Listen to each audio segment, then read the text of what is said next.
prøvet, mens du var fuld? Nå, okay.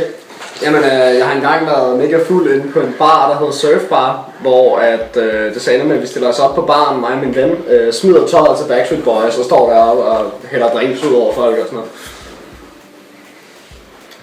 Min var en nytårsaften, hvor jeg var i Sydhavn, og jeg var i Hvidovre, og jeg var rundt omkring og kunne komme hjem og sådan noget der.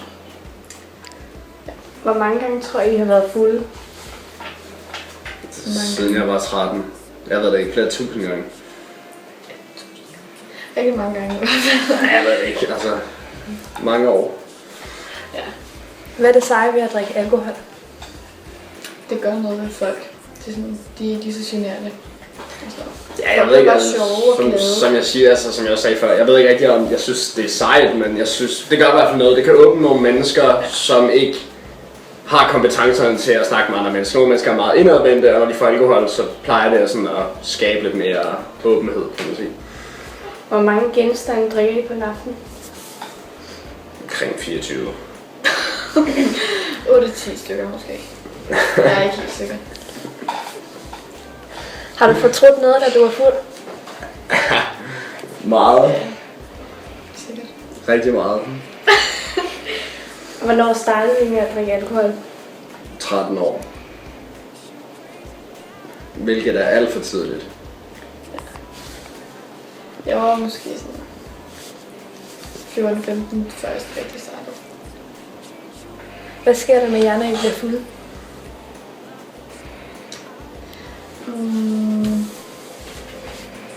Jeg er bare sådan glad, og jeg snakker ret meget, tror jeg. Ja, men altså... jeg tror, det altså sådan generelt set sådan på det brede billede, så bliver jeg rigtig, rigtig glad og får lyst til at snakke helt vildt meget.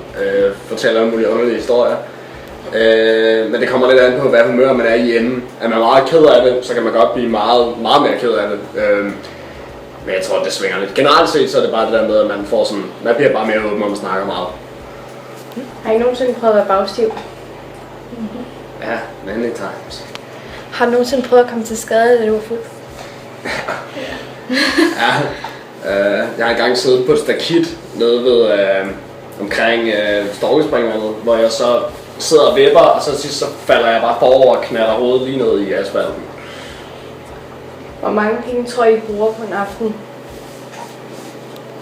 Som sagt, hvis det er en rigtig, rigtig vild aften, så 1000 kroner kan man sagtens. Jeg tror, jeg bruger omkring 200. Hvor tit er I fulde?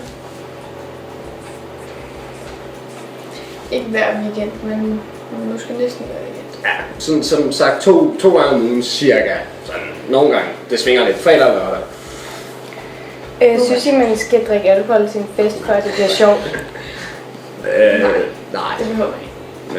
Men det kan da vel hjælpe lidt på det til side. Det kan i hvert fald gøre, at nogle ting er rimelig sjovt. Så du slags alkohol af jeres yndling? Champagne. Ej, øl. Hvad har været jeres vildeste aften?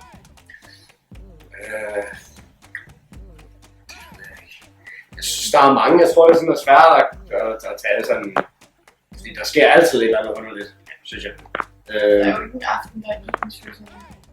Det skal altid være sjovt. Nej, men jeg har engang været ude på en robåd, hvor jeg så har drukket mig stiv ud på sådan en sø, og så fandt jeg et vand. Det er mig. Det røver over. Det gør sådan nogle underlige ting. Jeg blev en gang ude inde i Kongesager. Jeg kom til at kravle over. Det er enormt høje. Hvad er jeres favoritdrink? Okay. Nej, det ved jeg ikke. Yes. Hvis det skal være en rigtig drink, så det er så. Ja, jeg tror nok, min det er nok bare gin og tonic. Det er sgu ikke sige så. Ja, det er lækkert. Det er gulerøst. Det er fucking lækkert. Okay. Det var alt, hvad vi havde. Og tak fordi I var med.